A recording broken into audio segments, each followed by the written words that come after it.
Welcome to All the Gear But No Idea, the South Australian fishing podcast hosted by Rhodey and Diz. The boys will share their tall tales of the one that got away, as well as some regular segments they know all you fishing tragics will enjoy.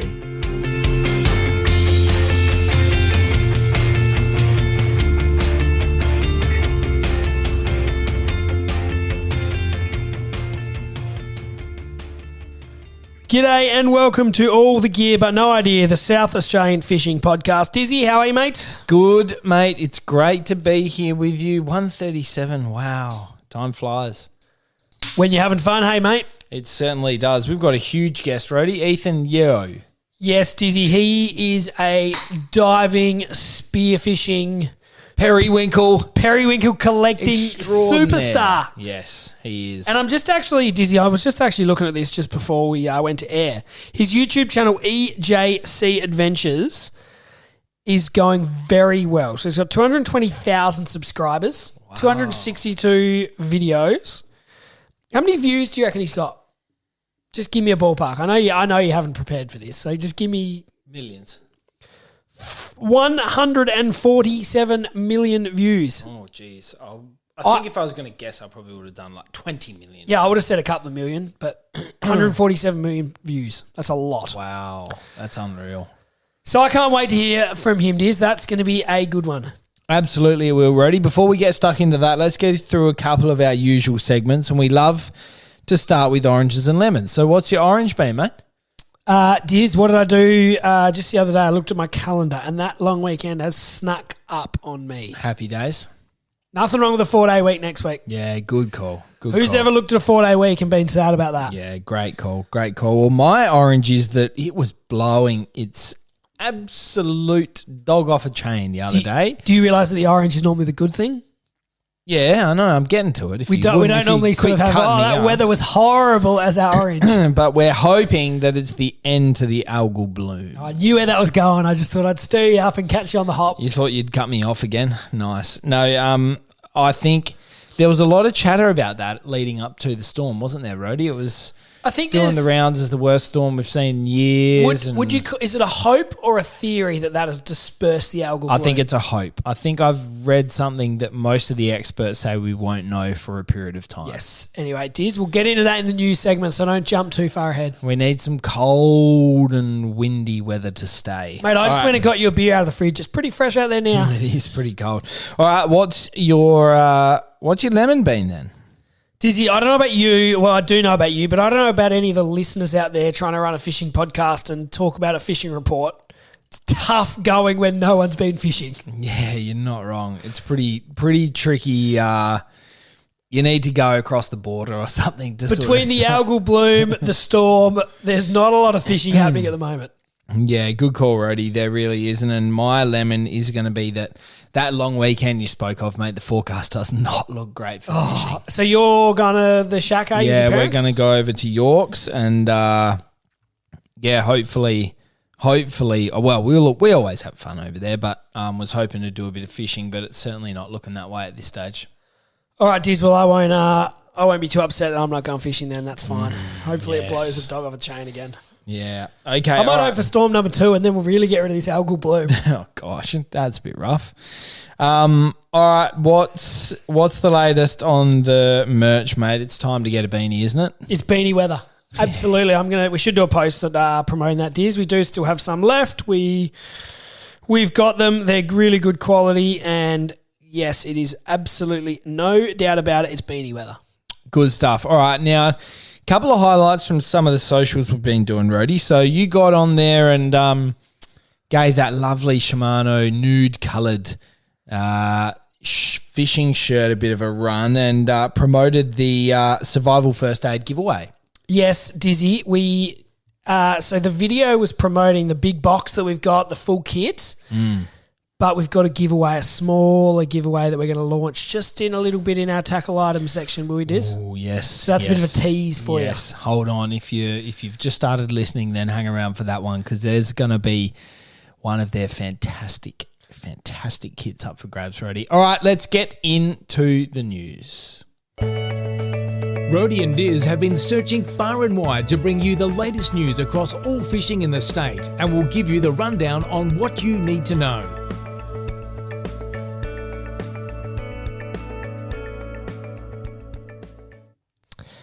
Dizzy, the news is there was a storm. I don't know if you've heard. Oh, when? Monday. Last Monday. So the highest gust on Monday was 126 kilometres per hour recorded at Neptune Island at 5:22 a.m. Wow. While on the mainland, a gust of 170 kilometres was recorded at Minleton. That was the highest gust on the mainland. That's pretty windy. That is exceptionally windy, Roddy. And other places which recorded gusts of over 90 kilometres an hour included Port Pirie, Coltana, Cummins and Cape Border. So that's blowing, Diz. Little bit of rain, not a heap of rain. No, not a lot of rain, and I think that was part of the problem. The wind really did hit before a lot of the rain did. And a lot of dust up north. Not that particularly affects the fishing. No, it doesn't. But our thoughts are with our broadacre production, farming friends. Yeah, and our thoughts are also with that bloke at Marion Bay whose shack or shed or some sort of structure got washed into the water. That was insane that? footage. That was amazing. Yeah. Very, obviously not. Well, that storm was coupled with the king tide. Yeah, so I've actually got something here, Diz. I actually saved this on my phone. So the king tide, there was a high tide that afternoon. I think it was the high tide. But the Bureau of Meteorology, a spokesperson has spoken about this phenomenon, which is called the residual difference. So it's the residual difference between the expected tide height and the observed tide height. So you get that chart that's printed you used to get the almanac that was printed 2 years in advance. It'll tell you how high the tide's going to be. Yeah. And normally pretty accurate. Yeah. In this scenario, there was a residual difference of 1 to 1.2 metres. Oh. So it was 1 to 1.2 metres higher than what was printed in the almanac. So that's why it did so much damage. And I assume that's partly to do with the storm? Well, the wind and the swell that gets created offshore. And I suppose if you get a high tide, then you just get swell coming in and in and in and in. It just lifts the water up higher and higher and higher, and that water doesn't get a chance to get out. Is that fair? I don't know. I mean, I don't have a logical argument against it. But I'd like to hear from someone, maybe a voice memo of somebody who actually knows what they're talking about. You don't think that sounds right? Or No, I completely agree. It sounds right. But do you know what I mean? There's the Gulf, and if swell just keeps pushing more and more water in, the tide gets higher. Yeah, okay. That makes sense? Yeah, it does, but the tide is definitely not driven by wind. No, but I think in this scenario, the swell creates the residual higher tide than the almanac predicted. Okay. Actually, this could be another voice memo. We shouldn't make light of this storm, but send us a voice memo if you're still using an almanac. If you haven't converted to the app or whatever you use, I would love to see how many people out there are still buying the fishing almanac. Yeah, that's a great call. Does your dad have one? Yeah, well, I don't know. There'd be one there. Your dad's pretty tech savvy with his iPhones and Facebook videos and all that. So the one thing I remember about an almanac is just pages and pages of numbers. Oh, and pages of numbers. And do you remember writing down GPS marks on a page and then trying to find them again and remember what they meant? And Yeah, and you'd go to the back and go, oh, bloody Johnny, he gets whiting off the jetty at such and such. All right, should we get back onto the news, Tiz? So there was some damage to some jetties. Normanville and Port Noarlunga, significant damage. Did you see the amount of water over the Onk, which completely basically cut off the road between Christie's and Port Noarlunga? That really disrupted some of the people at work. I think those two jetties are still closed. And who knows how long that takes to repair. I'm sure there's other jetties across the state that are still damaged. Yeah. I think a few on the Eyre Peninsula were damaged, but they're the two that sort of came to mind. Yeah. So hopefully all that can get fixed ASAP.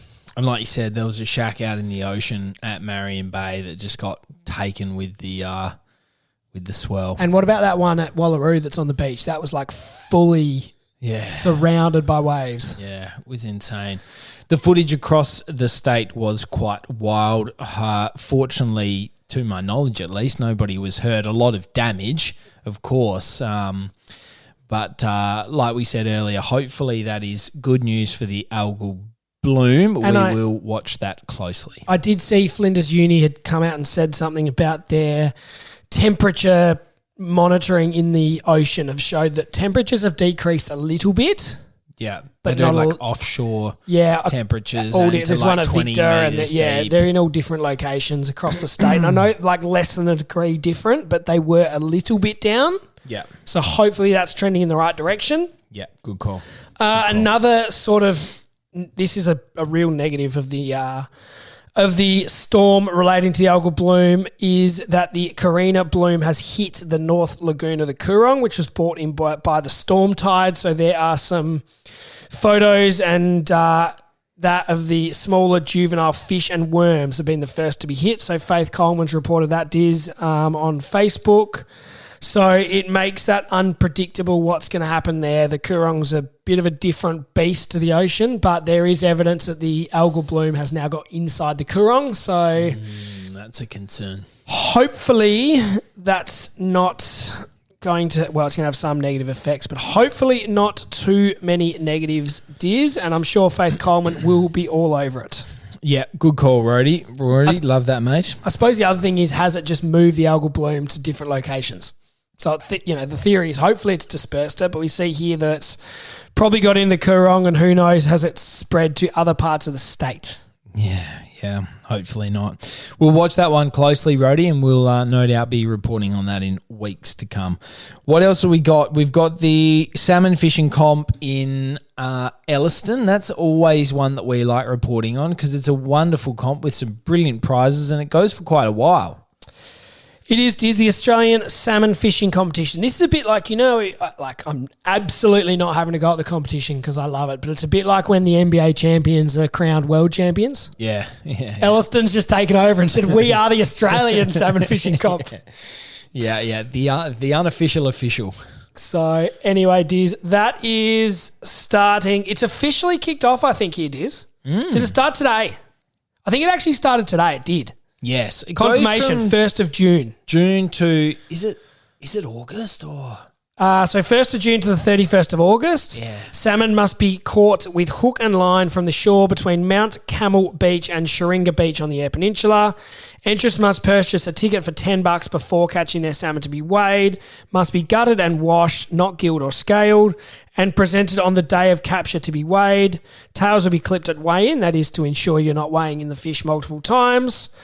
The weigh-in is at the Elliston Caravan Park across from the jetty. Daily weigh-in times at 9 a.m. till 6 p.m.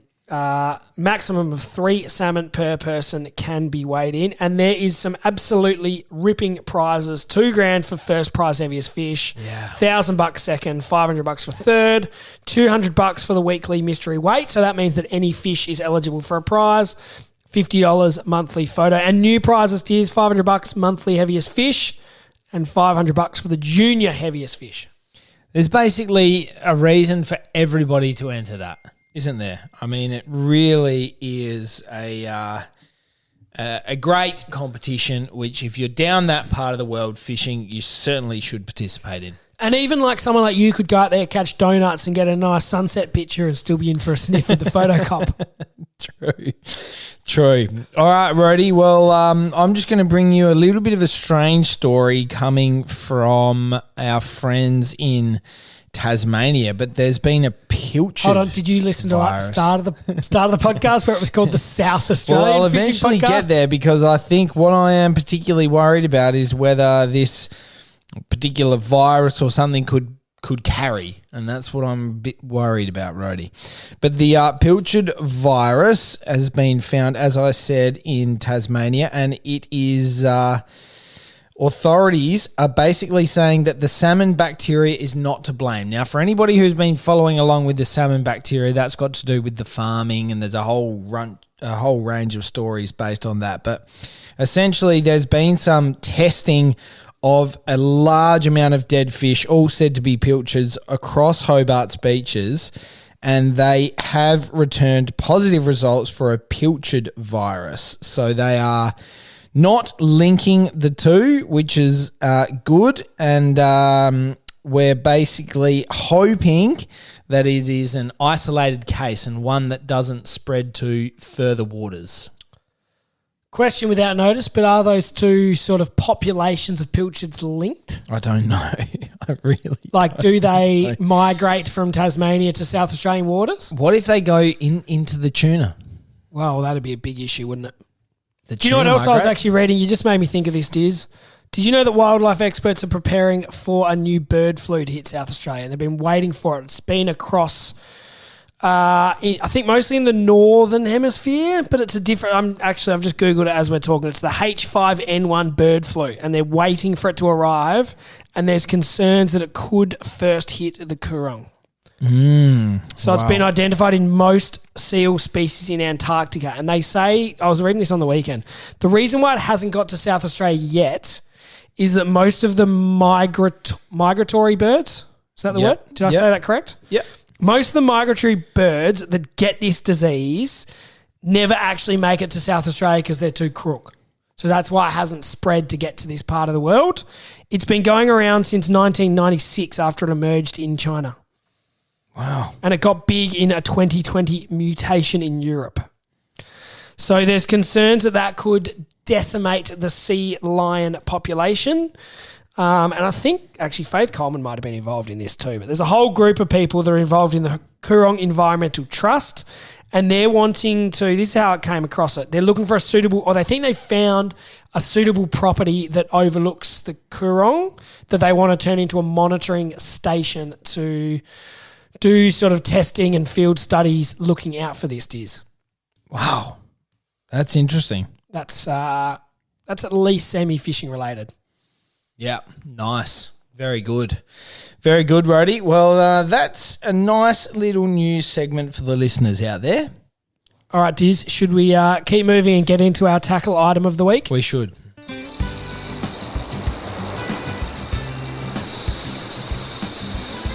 Now it's time for Rhodey and Diz to really show you what it means to have all the gear with a lot of idea as they review a tackle item of the week.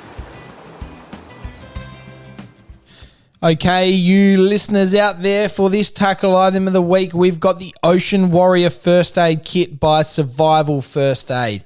We've done a couple of videos on this recently, and we did have them on the podcast, circa episode 132, I think. Oh, I want to say 133. 132, 133, but what we've got in front of us here is an Ocean Warrior First Aid Kit.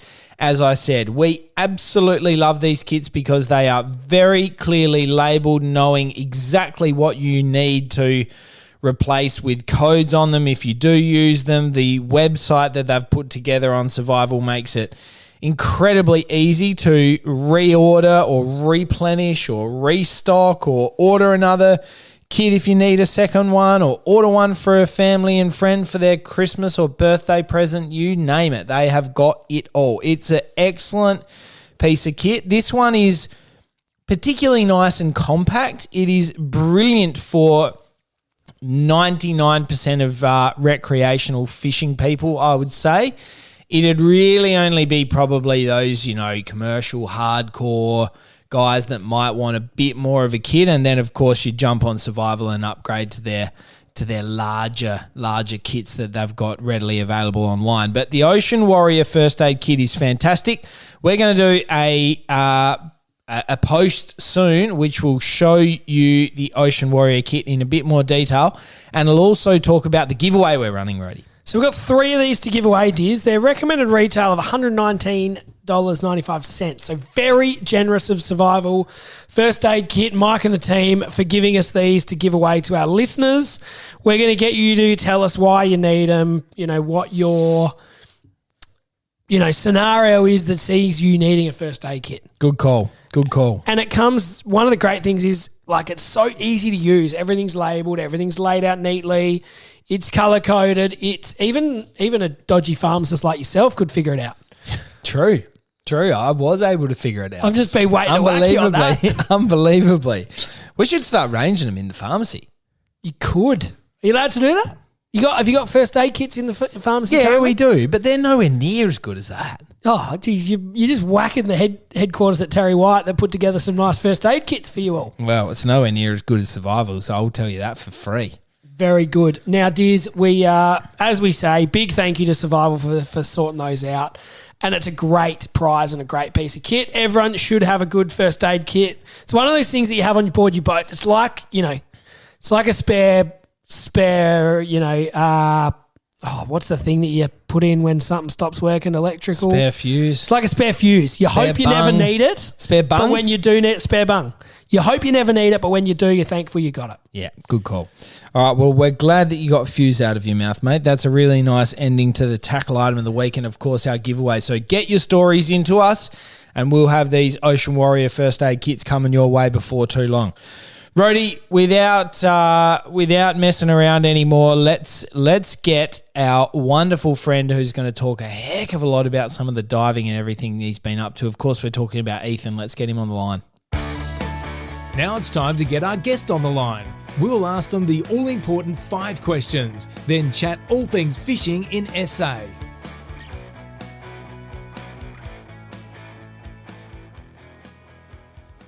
All right, Dizzy, we are very lucky to be joined today by Ethan Yeo, diving, spearing extraordinaire. Ethan, welcome to the show.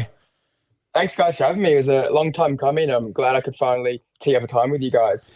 Great to have you on the show, Ethan, and we're really looking forward to getting stuck into this chat. We've been watching your YouTube and social channels for a number of years now, and the things you've been up to, mate, are quite extraordinary. So we are really keen to dive into it. But first, we will start with the 5 questions we ask all of our guests. So to begin with, mate, tell us about your best fish. Oh, best fish. That's a tough one. I was thinking about today, and I've been very fortunate to have had the opportunity to land a few really special fish. But if I had to choose one, it'd probably be a southern bluefin tuna barrel that I managed to shoot a few years back down the southeast, which ended up going 103 kilos. That all right, probably you're gonna have to expand on that. Is that a scary moment, just jumping in the middle of the ocean with some big old tuna and not knowing what else is down there? I wouldn't say it was scary, but it was definitely a bit nervous. But knowing that there's, I guess, what's down there and there's a good chance of, bumping into a big fish, it's definitely worth the risk. The reward outweighs it. So, and was that with a charter boat, or how'd you do that one? Nah, just with a couple of mates. I was actually just invited out to film my mate shooting one. And he was fortunate to get one pretty early in the morning, and then asked if I wanted to have a crack, and they were around that day, which was good because he was out the week prior and spent a few days under the water and didn't even see a single barrel. So they were just around that day. So I was very fortunate things panned out how they did. Very good. Well, that's epic, Ethan. Now tell us your favourite thing about fishing. Favorite thing about fishing? Sounds pretty cliche, but honestly, the whole lifestyle and all the aspects that come with it, I just love the whole lifestyle. But the one thing that I'd say stands out more than the others would just be the ability to try and sustainably harvest fresh seafood from the ocean, knowing where it's come from and be able to really share that with your family and friends. I think that's really special. Yeah, epic, mate. And that definitely comes through in a lot of your socials. So we love that. That's brilliant, mate. Now, next question for you is what is some of your earlier or your first fishing memories, or what got you into it? Yeah, good question. Well, growing up, my family wasn't really into fishing and outdoorsy stuff. But back in 2018, a good mate of mine randomly just sent me a message saying if I wanted to come out with him and try spearfishing. And up until then, I hadn't even heard of spearfishing, but I said, let's do it. And we went out just with hand spears and mask and snorkel, no wetsuit, no fins, nothing. And we got a few fish and went home and cooked it up. And when we were eating the fish, we were just shocked how awesome the whole experience was, and really haven't looked back since then. And yeah, it's just been a journey from then onwards. So I'd say that was probably my first really experience when it came to fishing and spearfishing. Yeah, beautiful. Now, Ethan, tell us about your favourite sort of fishing. Is it getting the spear out and chasing big things, or lobsters, or what do you like to do? What's your favourite thing? Yeah. Lobsters would definitely have to be up there, but another type of fishing that I've really started enjoying is blue water spearfishing. And and I've been fortunate to, really get into that over the last couple of years, especially over in Tonga. I've started working there as a spearfishing guide, and just being out in the blue water offshore, drifting there. You really don't know what you're going to come across. I have seen some really cool stuff out there from humpback whales, tiger sharks, oceanic whitetips to, marlin, wahoo. It's just, you literally, anything can rock up when you're out in the blue, and it's really just, a game of patience and waiting for something special to come by. So I've really been enjoying blue water hunting recently. Wow, you've had some careers in this diving game. Tell us about the guiding over in Tonga. Do you just go over there for like the peak season, or how does that work?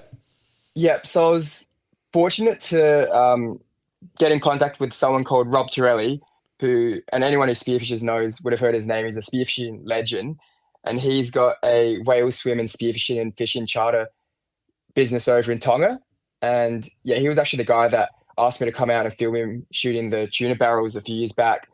And since that day, we've just been kept in contact. And back in 2023, I went over and helped him do a bunch of filming stuff. And then last year went over and did a bit more filming, and also had the opportunity to step in and be a spearfishing guide because someone pulled out last minute. And heading back hopefully later this year, and really fortunate to have that connection to be able to go over there and do that sort of thing. So I hope that answers your question. Epic, mate. Brilliant stuff. That's awesome. Now, on some of these amazing trips that you would have done, tell us about a funny fishing story or one that got away. Okay. I'll start off with a funny one. Well, it wasn't really funny at the time because I was actually in the water by myself. My mates had already gone in the shore, but I was trying to bait. Good mates you've got. Yeah, I sort of dragged them along. They weren't really spearers, but they just came along for the ride. But I was this was on the York Peninsula a few years back, and I was trying to get a crayfish out of a ledge, and it was pretty deep, the ledge, and I couldn't reach it with my hands with a snare. So I shot like a fish and left it on my spear to try and burly out of the hole and make him come out a bit. So I shot a fish, left my spear there, and then swam around for a bit. And I came back about 5 minutes later, and my whole gun and spear had been taken into the cave, and I could only just sort of see it. And I'm like, oh, that's strange. And I dived down there, shot my torch, and there was a big wobbegong shark that swallowed the whole fish and swallowed like the whole head of my spear. And I had no idea what to do. So I played tug of war with it in the cave, trying to get it out. And I was by myself for this time too, and it just wouldn't budge. It was big wobbegong shark. And then eventually it came out of the hole, and it was just swimming out in the open, and it still had my whole spear in its throat and just dragging around my gun. So I actually filmed the whole thing. It's on YouTube. But in the end, what I had to do was I was about a couple hundred meters offshore, so I had to swim back to shore, dragging this whole thing. And I'd climb on the rocks, drag it on the beach, and it still wouldn't spit out my spear. And I just had no idea what to do. And then I called over my mates, and fortunately, after a bit more tug of war, it just spewed up the whole spear and the fish. And then, we dragged it back into the water, and off it swam. So, at the time I was panicking quite a bit because I was still pretty new. I had never seen anything like that. But looking back, I think that was probably one of my funniest moments.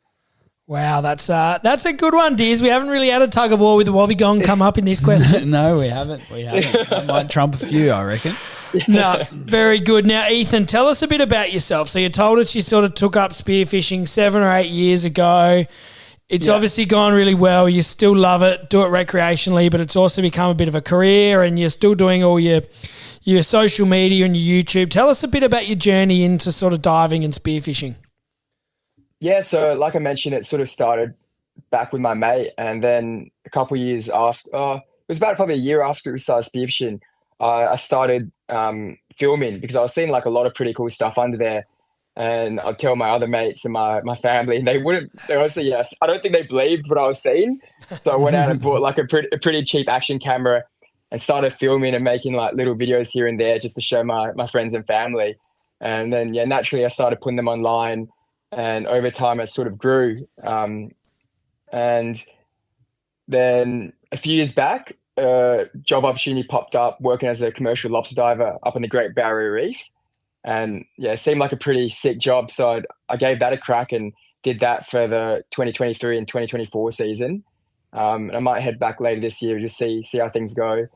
And then last year, I was fortunate enough to get put in contact with my boss currently, his name's Tony, and he owns a periwinkle license, which are these sea snails. And I've been fortunate to be working as a commercial periwinkle diver, which I started back in December, and I'm the only diver in the whole state, which I think is pretty cool. There's a bit to unpack there, Diz. Let's start with the periwinkles. So you're diving with a hooker. Tell us about an average day. How often are you diving? How long are you in the water for? And what happens to the periwinkles? Because I've never really eaten them myself or know much about them. But what do you do with them? Yeah, that's a good question, because up until I got the job, I never even have heard of periwinkles either.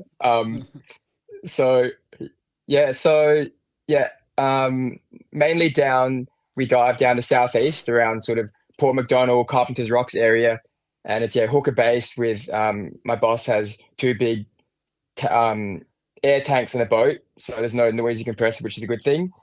And typically, we'll be lucky to sort of get out. He reckons about 30 to 35 days max a year, just because the weather down that way can be pretty rough due to the open ocean. So I'll be lucky to get out, for a dive every 2 weeks or maybe 3. And typically the day looks like just go out first light really and fish until the boat's full of periwinkles. And how many is that? How many is a boat full of periwinkles? So his boat's only a 5.5 meter boat, so it's not like big 6-7 meter ab boats that you get down that way. So he doesn't want to load it up too full, just because it can get pretty rough down there. And last thing you want is the boat going bottom up, because you're being too greedy loading up with snails. So do you know how many you get on a good day? How many snails? So roughly we get on a good day would be anything over sort of 550 kilos. And they're only little things, aren't they? There's a hell of a lot of them. Yeah, my hands copper beating, because you're picking them all up, and they stick on rocks, so you have to knock them off. But so you're just down there by hand collecting 550 kilos of periwinkles. Yeah. Do you come up and down, or you just stay under on the hooker all day? So I'll normally do 2 dives. So I'll dive from sort of first light till lunchtime, and then jump out for a bit of a break, and then hop back in. And every 15 minutes, my decky will throw me a bag, and I'll just clip on my bag and swap over the bag. So I'm down there for the whole day. But going back to what I was saying before, so roughly sort of 20 snails is equivalent to a kilo. So we don't actually count them. We just times however many kilos we get by 20, and that's how many we record down. Look, wow. Ethan, I've done a little bit of diving, and I go down for like 45 minutes, and I come up hungry. Like, what do you eat for lunch? Oh, good question. I try not to eat too much, because I get a bit of indigestion if I eat. But that night I'll like pig out completely. But normally I'll just have like, bit of fruit and maybe like a sanger, and that's it. And then like I said, at night time I'll just, on the drive back to my boss's place, I'll just be eating the whole time in the car, and then And you must get thirsty. Dinner. Yeah, I do. I need a. My boss suggested getting like some sort of bottle that I can like bring a camel down pack or something. Yeah, something like that. So I've revolutionised periwinkle diving here, Diz. Yeah. So that's 11,000 periwinkles in a day. I'm mesmerised by this. Yeah, it's pretty. But I just get in the zone when I'm down there, and you don't really. I don't know. Time passes pretty quickly. Like, I don't. The only reason why I come up at lunchtime is because my boss would normally, tug the hose a couple of times, meaning, to come up. But I could really stay down there all day and just get in the zone. Epic. Now, does Tony need to do too much to the periwinkles when they come up onto the boat? Like, he doesn't need to sort of clean them or anything like that? They're basically ready for export or straight to the fish markets? Is that how it goes? Or they just sort of chill them down, or what's the go there? Yeah, sort of. So he'll pull up the bag, and then he's got a sorting tray. So any dead ones or rocks that I put in the bag backs, and he'll chuck over, and then he'll bag them. And then back at his place, he's got a couple of big purging tanks. He'll try and chuck them in the tanks for, at least a few days. So all the crap and sand and sediment that they have will be purged. And then after that, he'll, put them in styrofoam boxes and a bit of ice to keep them cool. And then send them off live still. Awesome. So, yeah. That is epic. This is I'm loving the uniqueness of this story, mate. Now tell us, because we have been down there a few times and we know what you mean by the weather. So how do you, except for occasionally treating yourself to a recreational dive, what else do you do to sort of keep yourself busy amongst those weather windows? Is there other things you do, or you've just got the calendar chock-a-block with all the other things you've been telling us about what you get up to? Good question again. I'll try and get out for a few rec dives in between commercial dives. But funny enough as well, I've actually got a teaching degree. So occasionally when I'm really bored or have nothing better to do, I'll go do a bit of relief teaching at a few schools around the area. Awesome.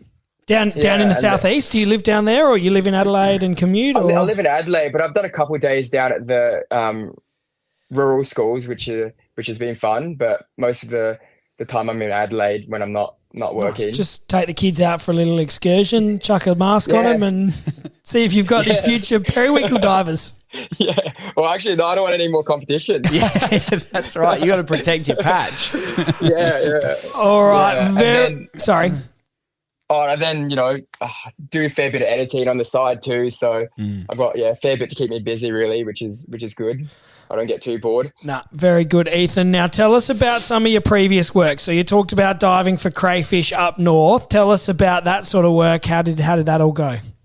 Yeah, that's another really unique job and lifestyle. So with that, pretty much we head out from Cooktown and we just steam up north to pretty much just below the Straits, and we're out at sea roughly for 3 to sometimes even 4 weeks at a time, and we'll dive every day, catch crays, and we've got live tanks in the boat, so you just keep them there, and we pretty much stay out at sea until we fill the whole boat up with crayfish. So there's 8 divers and 8 drivers, and you go out on your little dories every day, and you can pretty much do whatever you want. If you want to catch crays, you can catch crays. If you want to go spearfishing a bit, you can. But go out, head out to sea until the boat's full, then come back to Cooktown, unload 5 a.m. and then pretty much head straight back out that day. So it's similar to sort of FIFO work, where you can really go up there and work when you want. And then when you sort of had enough, you can fly back home and have a break. So yeah, it's a very cool job, in my opinion. All right, now tell us. So that's diving on a hooker as well, is it? Yeah, with air compressor. And can you get 11,000 crayfish in a day? Oh, I wish. I wish. No, how many do you get? How many is a good day? A good day would be, for me, I'm still pretty green when it comes to it, so compared to some of the other divers. But for me, anything over, sort of 30 crays, which would be 40, 50 kilos, I'd be pretty happy with that. And is it like, shearing sheep, you get paid per crayfish you pull in, or how does it work? Yeah, that's correct. Get paid per kilo, really. And there's different size brackets. The bigger the crayfish, the more money you get per kilo, which is good. And do you do any diving with like scuba tanks, or just all hooker diving pretty much? Yeah, really the only time I really dive on air is when I'm working. When I'm recreationally heading out, I just use my lungs. But I'm not the biggest fan of scuba, just because there's a bit more gear involved, and I just hate having a bulky tank on my back. So try and stay away from that. No, fair enough. Now tell us, so are they those painted crays up north? Yeah, painted's the main species that we target, but then there's a few other species that we can also catch too, but they're not as common. And they're not as good at eating as down here, is that right? Oh. Is that I could be wrong, I could be biased, I don't know. Yeah. Well, a lot of people say the southern species are better, but in my opinion, honestly, crayfish just taste like crayfish to me. I don't really notice much of a difference. But if someone sat me down and served me both and blindfolded, I might be able to tell the difference. But I ate a few up there and they taste pretty similar to the southerns we get down here. So yeah. Now tell us, mate, I'm sure it's a different experience diving up there. Probably no 6, 7, 8 mil wetsuits going on in that sort of environment. Is it sort of just the boardies and loving the weather up there type of environment? Yeah, the weather's beautiful. Like in summertime, it can get to sort of, 30, 31 degrees. So you get pretty hot diving, honestly. And in summer, we'll just wear stinger suits just because there's a fair few jellyfish up there. But it's a bit of a shock every time I came back down to South Australia and and dive when I was off. Just the cold water. Not a fan of it at all, especially when you've been spoiled diving up in the tropics. Very good. Now, Ethan, tell us about some of your recreational fishing down south, down around Adelaide Way. What's some of the cool things? I see you've got kingfish. Did I see you got a Samson fish? Do I remember that? Yeah, I got a sambo a few weeks back, which was very, very cool because up until then I'd never even seen one before in the water. Wow. So kingfish and Samson fish. Plenty of people can't catch them on a rod and reel, and you're just down there doing it with your hands. Well, I wouldn't say it's that easy. You make it sound easy anyway. Yeah. A lot of time in the water goes into finding those fish, but I guess the good thing about kingies and sambos, when you do find them, they're quite a inquisitive and curious fish, so they do sort of swim up to you if you get down to their level, which is I guess a good thing about targeting them. And so you're just going to like reefs or structures that you think might hold them and going and looking around for them, basically? Yeah, really just going to areas where, you've heard other people seeing them or you've seen them before, and just jump in. And we have something called a flasher, which is just like similar to sort of like a teaser, which we've got mirrors and like a squid at the bottom, and you sort of just jig it up and down. And if there's anything in the area, it's likely they'll sort of come and check it out. So really just, I guess, similar to sort of fishing, finding structure and finding areas where they're likely to patrol and spending time in the water. Yeah. Epic, mate. That sounds amazing. And you mentioned earlier that that's sort of some of your favourite spearing to do at the moment out in the blue water. But do you ever sort of, treat yourself to go back to the old hand spear and just maybe spearing a few local blue swimmer crabs or something like that you might have started your spearfishing journey off of, or have you sort of just left that behind and stick to the real hardcore stuff now? Oh, I definitely still love my bread and butter species and, splash around the shallows. Like, I was on Yorks for a few days. I think it was last month. And I just spent every single day in shallow water, less than 2 meters of water, just chasing whiting, chasing squid, chasing flathead.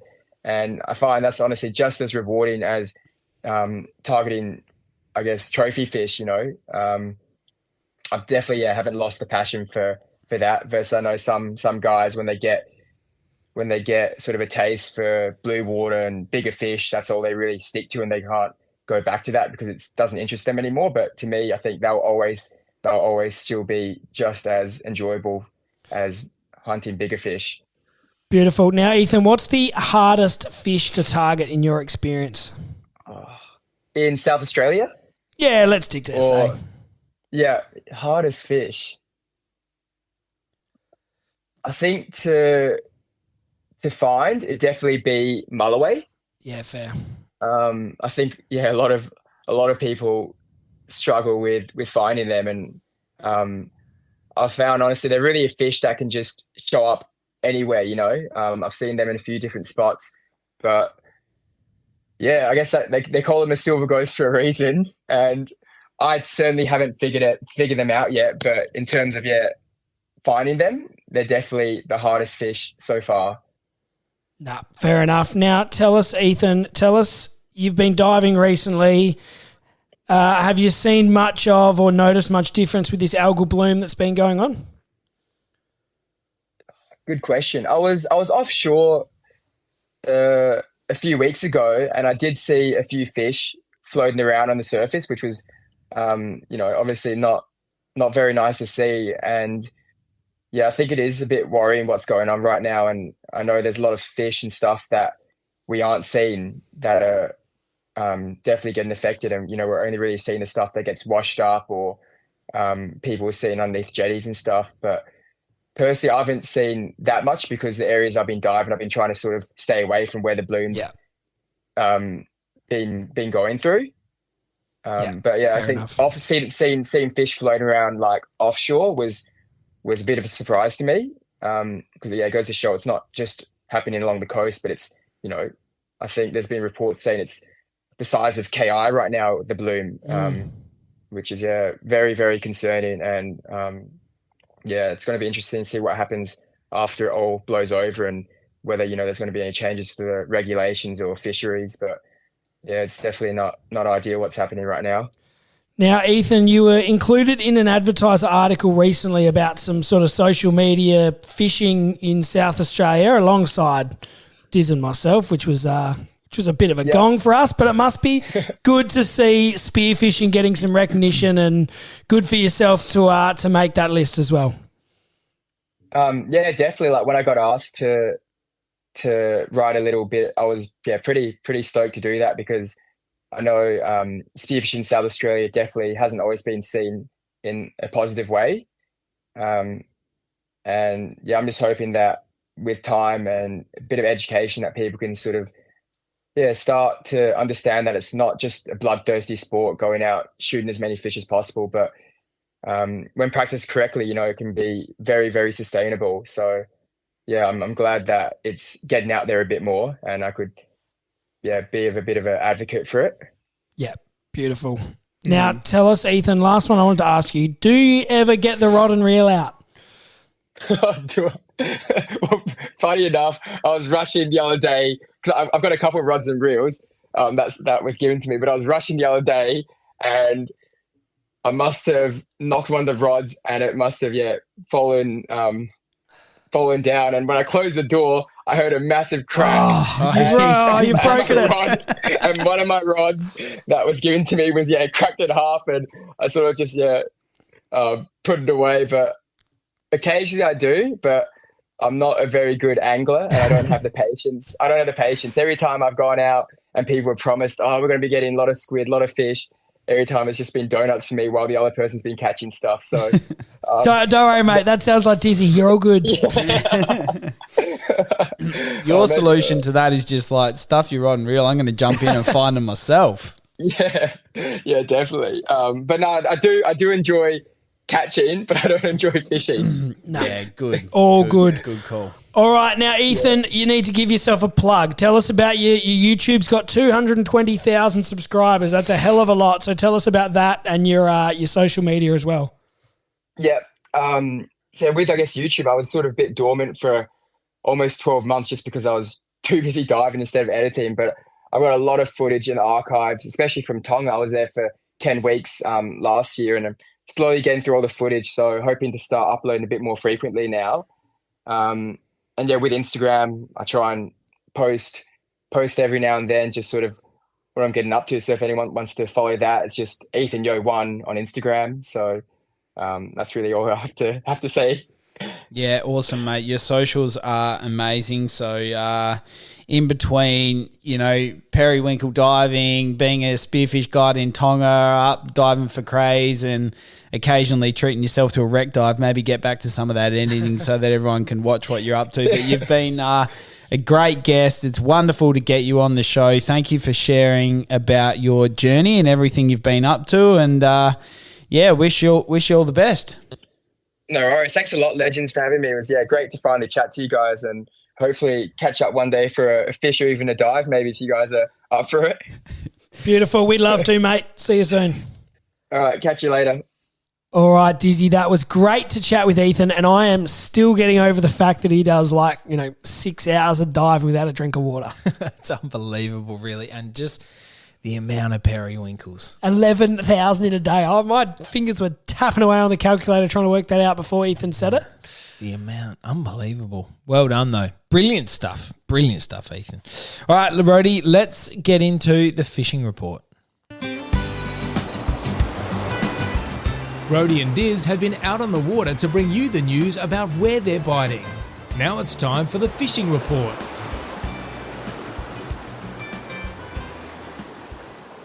Let's not sugarcoat this one, Brody. We don't really have too much ourselves to report on here. No, it's been very quiet. We haven't even thought about going fishing. Oh, it's been pretty disastrous. I got out very quickly. A few weeks ago, we did report on that on the podcast, the last episode, but yes. Not a lot caught.